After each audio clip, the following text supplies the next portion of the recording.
So I hear this pain point a lot. I haven't got time in the curriculum to get my children more active. Do you hear that? Absolutely, every day. And you do. You actually can crowbar it in everywhere. So one of the things we are going to be talking about today are line activities. We stand our children in lines all over the place, and it's wasted time. So we're going to show you how to get your kids active while they're standing in line. We're going to have a look at structured active play. So putting together zones and things like that in your playground is so beneficial for the kids because then it gives them opportunity to do more structured stuff rather than sitting around just chatting, maybe being on their phones, whatever. So having structured active play zones is a really nice way to get everybody involved in doing something. And then upskilling your break time supervisors as well is another little sneaky way to get everybody on the active bus. We're looking at active learning and active blast, so we can crowbar it into those sedentary parts of the day that are usually sometimes 2 hours long and they're sat for ages. Of course, you've got your active after school groups, which are obviously, they'll probably be in place and travelling to and from school, which they can do much more actively. So we won't focus on those too much, or the high quality PE, because hopefully that's already in place. We want to focus today on those first three things, which will be our line activities, our structured active play, and our active learning and active blasts, because they're usually the areas of focus that teachers need a bit more support with. So let's start with our line activities, shall we?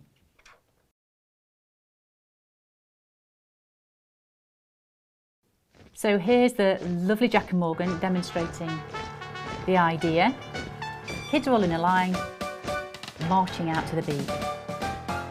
Oh, we're marching in a line, we're waiting to move. We can touch our toes, we can touch the sky, we can do a funky groove. Oh, we're marching in a line, we're waiting to move.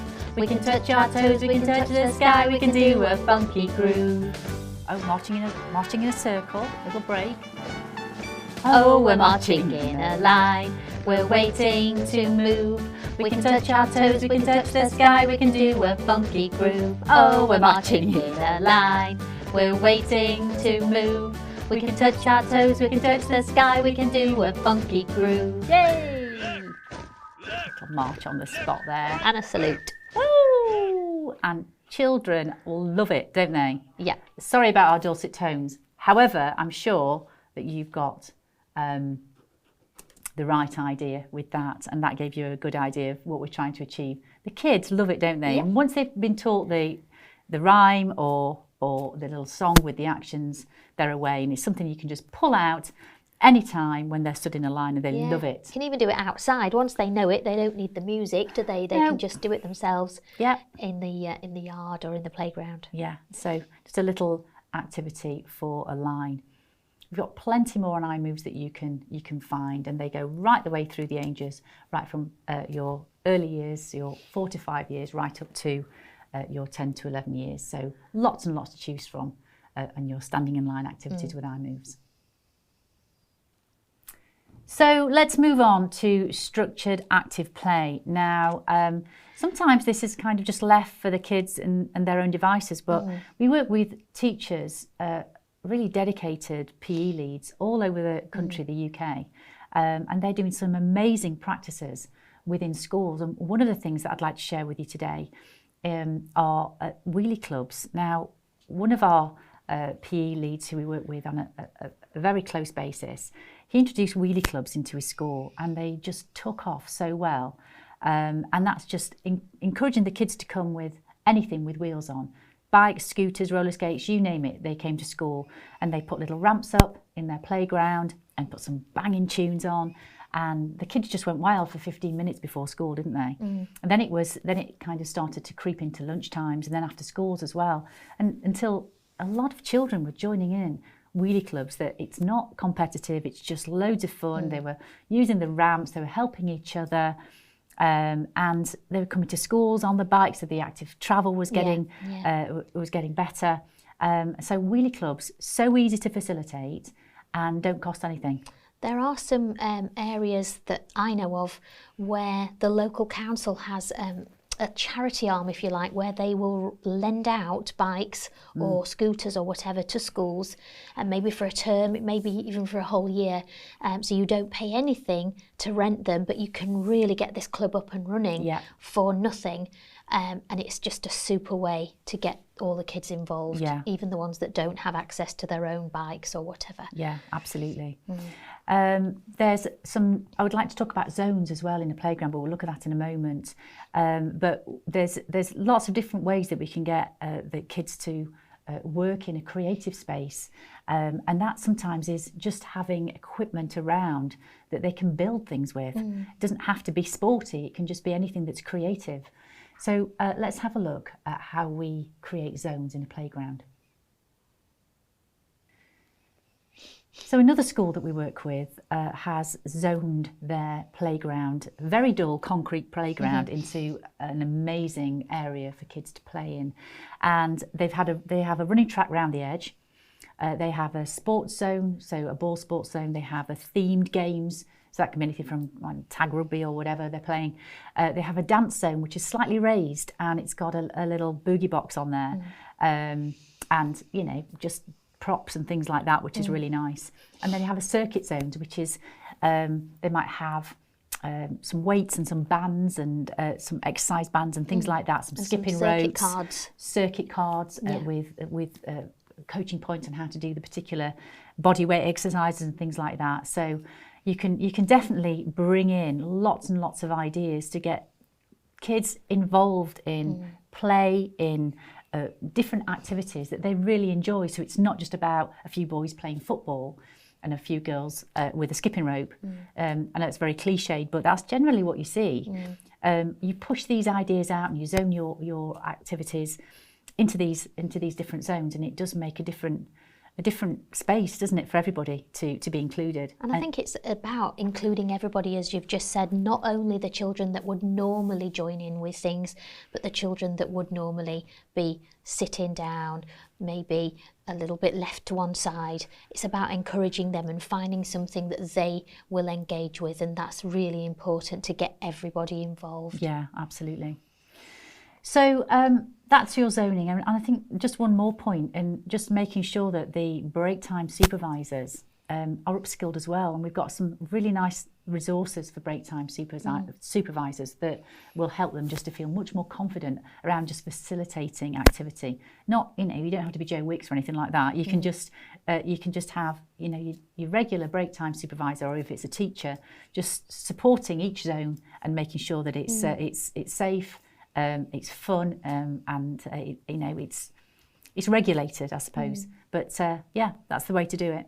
And lots of schools also using their older children, so 10, 11, even 9, 10, 11 years, as play leaders. So they are getting a younger group of children and leading them through some sort of game or exercise session. And that is brilliant for the older children to take that lead, to take that role as a leader. And it really sets them up for taking that forward into a more sport leader role when they get to a higher level. Absolutely. So let's look at the active learning environment now, because I feel that this is an area, when we do our workshops, there's a lot of teachers who do need a lot of support within this area, because it's so new to them. If you're doing this already, great, you'll just hopefully take some really cool ideas from this, but this will also help you to get started as well if you're not sure. So there's two areas to active learning, and that's your active lessons, and then the active blasts, which you literally just can slot in any time, any place, depending on where your kids are at. So if you see you've got a room full of kids who've got brain fog and they're sluggish, and then they take a dip with their behaviour, then you know, actually I'm just going to slip in a quick active blast, refresh everything, and then we can get back down to business. Whereas an active lesson is much more this is how we're going to teach this. We're going to do some data collection. We're going to do a choose between activity. So let me take you through. I was just going to say, it's a lesson you would be teaching already, but we're going to give you some ideas on to make that active rather than a sedentary lesson. So one pain point I hear a lot is, how can I get my classroom active without any fuss or chaos? and getting the kids to actually calm down after we've been a bit more active. But there's lots of ways we can do that. But here's a few teaching approaches that we use at iMoves that are really, really effective, that you can use as a whole lesson, as part of a lesson, as a little warm-up, as a refresh, anything you like. So let's start with our teaching approaches. So our teaching approaches are the easiest one, which is plug and play. You literally put a movie on, one of our active blasts. It's maybe 2 to 10 minutes long. It's usually around the children's tables and chairs in their classroom, and it's all about taking them from feeling a bit sluggish right through to getting them really refreshed, really focused, and ready to learn. And they can be anything from 2 to 10 minutes. So you can use a plug and play, or you can do your own thing. It's up to you. But it's easier and more fun if you're using an active blast, particularly ones from iMoves. And it also gives the teacher an opportunity, while the kids are being busy and active, for you to just take a second out to maybe prepare something else or deal with an issue that's happened. The kids are involved, the kids are engaged, and you can just take yourself off to one side and deal with whatever you need to deal with, which is sometimes really beneficial, isn't it? You just need them to be doing something while you do something else really quickly. We also use an approach called top and tail, which is doing something at the beginning and something at the end to celebrate. We have word action games, which are really nice, which will show you clips of. Choose between, so is it true, is it false, is it high, is it low? Music and drama, kids love that, anything to do with music. Team games and problem solving and data collection and things like that. And then a circuit style approach where they're following a set of circuit cards. So really, really simple approaches. So all you'll need is your usual teaching equipment, your whiteboard, a stereo, a printer for your flashcards, anything like that, and any other equipment that you might need. But it's really, really simple, and you can just slot it in to your usual learning approaches and teaching approaches without any fuss at all. So let's start with having a look at an active learning blast, a plug and play, something that you might start a lesson with, end a lesson with, have in the middle of a lesson, just to kind of reiterate what you've been learning, little refresher. And this is for your younger years, and it's all about maths and the maths language of equal to, more than, less than. Yeah. Fewer, least and most. Fewer, least and most, and that's our little song as well. So here we go, have a look at this. When we're comparing numbers, we need words to help us out. We can say them really quietly or be really loud and shout. We can say them over breakfast, eating cereals and toast. It's equal to, more than, less than, fewer, least and most. Equal means a number that's the same and not more. More means a higher, like 5 is more than 4. Less than means it's lower, like 1 is less than 2. Understanding maths is fun for me and you. When we're comparing numbers, we need words to help us out. We can say them really quietly or be really loud and shout. We can say them over breakfast, eating cereals and toast. It's equal to, more than, less than, fewer, least and most. Least means it's lowest, a number that's quite small. Most is the highest number of them all. Fewer means it's lower, just the same as less. Learning these words means we don't have to guess. So when you are comparing some numbers in your head, remember words that help you before you go to bed. Practice them at breakfast with cereals and toast. It's equal to, more than, less than, fewer, least and most. Equal to, more than, less than, fewer, least and most. Hey! So So hopefully you joined in with that little active blast. I hope you did, and I hope you enjoyed it. And you're probably feeling now a little bit warmer, a little bit out of breath.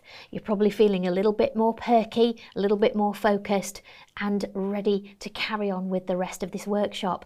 So you were probably working there around 4, 5 or 6 on that effort scale, which is all you need to start getting that blood flow to your brain and start to wake you up a little bit. And exactly the same in the classroom, getting the kids to get waked up and ready to go. Yes, like pressing refresh Absolutely. on your laptop, like we talked about before. So, so that was a plug and play, and hopefully you did join in. Anything that we play for you today, we're going to encourage you to join in, just to, I don't know, have a little bit of fun and prove a point at the same time, which is always a win-win. So let's move on to the next part. So word action games. And these are really, really easy to do and just push into any activity. Here's a nice one for spelling and numeracy for the little ones. So you might have a set of slides. We have a set of slides at iMoves where they'll have number 1 right through to number 10, and what they'll need to do in little groups or pairs or even on their own, the teams will spell the number, so 1, they'll write down the spelling, and then they'll have to do a movement that is relevant to that number. So for instance, a number 1, they might stand up tall, they'll have arms in the air, they'll be balancing on their tiptoes, and they'll be stretching up their bodies. And once everybody's in that position, you know it's time to move on to the next slide. So let's have a look at number 2. So again, the teams would spell out the number.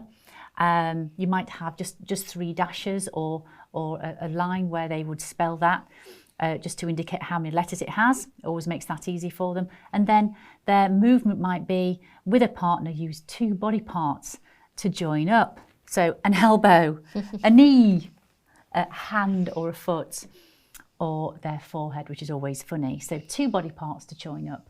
And once they're all in that position, you can move on to 3, 4, 5, 6, right up to number 10. And it's a really nice active way to get them learning and just practicing their spelling and practicing their numbers. So word action games are really useful for the little ones and the older ones. And here's a word action game for the older ones too. So this word action game is all about agile adverbs. So we would have a set of actions and a set of adverbs, and you would choose 1 action and 1 adverb and then do that action in the way of the adverb. So give you an example, running on the spot gracefully. So here's Jack and Morgan to show you how this works. So here's Jack and Morgan demonstrating running on the spot determinedly. There they go. Running on the spot determinedly. And it's so funny when you see the kids doing all of this, isn't it? There they go. So this is disco dancing awkwardly. There we go. And you can absolutely mix and match any of the adverbs with the actions. It doesn't matter. They choose which action goes with which adverb. And often it helps them to understand if they don't really understand the word or the adverb, what it means. Yeah. It helps them when they do it. Here they are shadow boxing gracefully. Beautifully. Oh, Jack's doing a beautiful job, isn't he? Oh, lovely. We're squatting cautiously by the looks of this. Very cautiously. Very, very cautiously. Oh, and I think the next one is jumping jacks excitedly. This one's going to be great. I know. I can't wait for this one.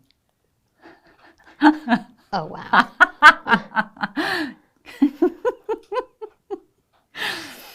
Oh, I love doing this in a lesson. It's so much fun. So we've just had a look at some word action games, one for the younger ones, one for the older ones, the agile adverbs, which I love, by the way. This is another concept, the choose between concept. So you can use movement to illustrate an answer. So whether it's true, false, higher, lower, herbivore, carnivore, whatever, it can be shown through movement. And it's just a really nice way to get the kids up when they're feeling a little bit flat and need a bit of a boost. It's just another way they can show their answers, and it's so much more fun to do it like this. So here's one we prepared earlier, and this is a prefix suffix. So where kids are impaired, you've got an A and a B, if you like.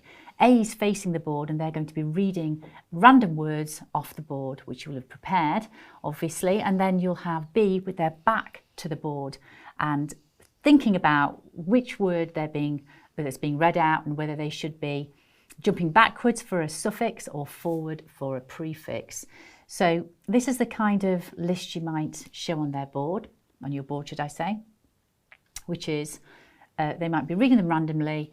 Elevation would be a backward jump, and then a forward jump might be supermarket or cyberspace. And the kids would then just jump forwards and backwards in their pairs, reading the words off randomly, and then they would switch, so they both would have a go. And it's just really good fun, isn't it? Yeah. And it's a really nice way to learn, and just and use this as a refresh or a test or plenary or whatever you need to do with it. It's really nice to use it at the end of the lesson to see who's understood what you've been teaching, and just a really nice way to show their answers rather than just writing them down on a piece of paper while they're seated. It's a lovely way to show, isn't it? Yeah, and you find that kids, when they're using movement with words, they remember it much more. And they understand it. If they weren't sure what that word meant, then they really do get to understand it. Yeah, absolutely. So we're going to have a look at some more actions through the lovely Jack and Morgan, who are going to show different ways on how we can do our choose between actions. Unhappy. Medication. Cyberspace. Anti-clockwise. Soundly. Provider. Supermarket. This idea is to use for maths questions where the number may be higher or lower and the movement they are doing is relevant to the answer. So the first answer is low and the second answer is high. This time, with a little bit more energy, the answer is a jump high. This version is a true or false. So if the answer is true, we step forwards with thumbs up. If the answer is false, we step backwards, hands crossed. I love this. True. And so easy. Or false. Excellent work, chaps. So here's a lovely music and drama based one that we use in science, and it's all about getting the children to understand the different forces, so the positive force and the negative force of a magnet, and how if it's a positive and a negative, they'll be happy together, they'll attract. And if it's a positive or negative, they will repel. And so we use music and drama to kind of push the point home, as it were. Yes. So we just get them to choose if they're going to be a positive force or a negative force. Yeah. If they're a positive force, they will skip around the room happily, being super positive and energised and whoa! And if they're a negative force, they're going to be grumpy and stamping around, and they've got a grumpy old face and they're not very happy with anything.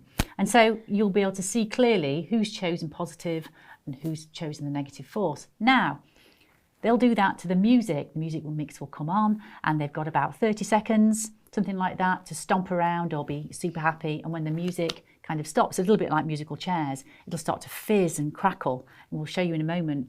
But then they have to choose the person next to them when the music stops. And if they're a positive force with a negative force, they will do-si-do. They're really happy to be together. But if it's positive or negative, they have to kind of repel and jump apart, pull faces at each other and all sorts of crazy things like that. It's just a really good way to push the point home. So we're going to ask Jack and Morgan to demonstrate this one thing for you to see how it all fits together and how super fun it can be. Yeah. So Jack, give me your best excited face. And Morgan, give me your grumpy face. You're going to be negative. Jack's going to be positive. Are you ready? Let's start to move around. Off we go. Moving around the room. Positive force, negative force.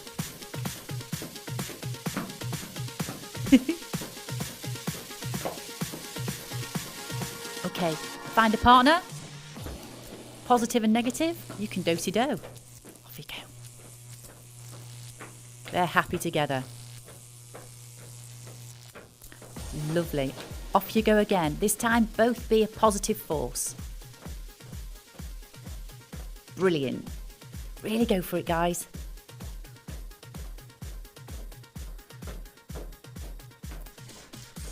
Positive and positive aren't happy together. So when we try and touch, what's going to happen? Oh. And again, no, it's just not going to work. And relax. Well done, team. So this concept is all about circuits. So different cards all around the classroom, on the wall, and the children move around and do the different activities on each card. So children are in small groups, about 3 or 4 depending on how many you've got in your class, and they move around the room. Give them a couple of minutes at each station, and you can have a timer or you can ring a bell to tell them when it's time to change.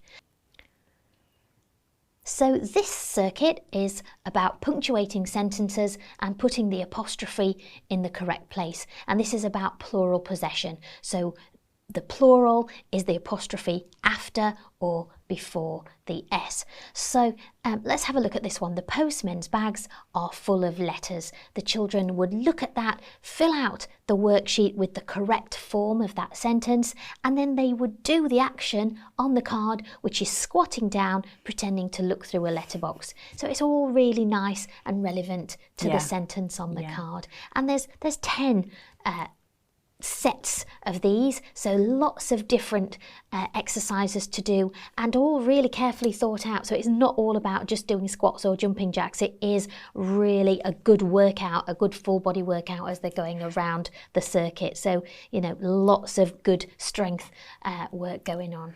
Yeah, and what we've done is we've put some music in there as well to make it even more fun. So you might have 40 seconds of work time and 20 seconds rest. So they have a 20-second scurry between each work card, and that's the way that you structure it. If you're using our music mixers, we have a 1-minute work and a 30-second rest, or we have 40 seconds work and a 20-second rest. So depending on the age of your children, depending on how much time you want to let them work it out, then it will depend on what music mix you use. So, but it's a really lovely way doing circuit cards, because again, you're just facilitating all this lovely activity and they're learning at the same time.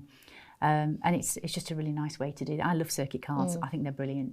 And it's so easy to do. I know, so easy to do. So that's circuits.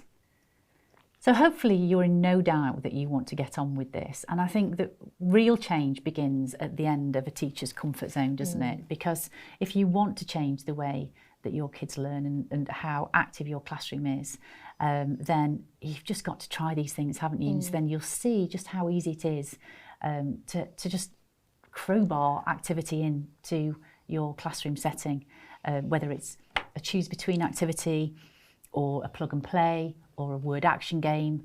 And the kid, you'll see the kids just absolutely flourishing. It's amazing.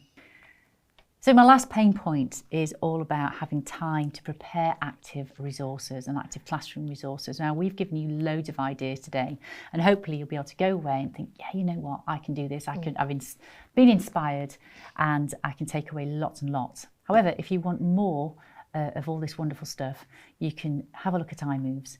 What if I told you there was an easy way to get kids in the classroom more focused, improve their mood and behaviour, and at the same time, improve their ability to learn?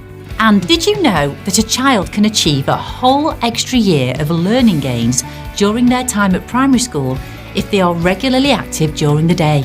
All it takes is 2 to 3 minutes of moderate activity every 1 to 2 hours.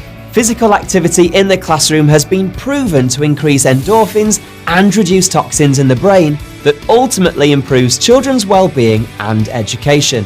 Some teachers call these activities brain breaks, but we like to call them active blasts. and our online platform has hundreds of them. These no-prep, high-energy activities get hearts pumping and minds refocused, while the lower-impact activities calm the mind and manage mood. They are super easy to use in the classroom throughout the whole day, with your children still sitting at their desks. They also include fun dance and fitness activities across the curriculum, focusing on maths, literacy, science and humanities. I can personally guarantee that by using our Active Blast every day, your class will experience improvements in focus, engagement, behaviour, learning outcomes. The impact really is that amazing. Our Free for Life Active Blast account gives you free access to a core selection of our Active Blasts. You don't need a credit card and there is absolutely no commitment. And as a special welcome bonus, you'll also get 14 days complimentary access to all of our premium Active Blasts. There are literally hundreds of them. That way you can decide if one of our great value premium membership plans is the right choice for you or your school. Simply enter your details below and let's get moving.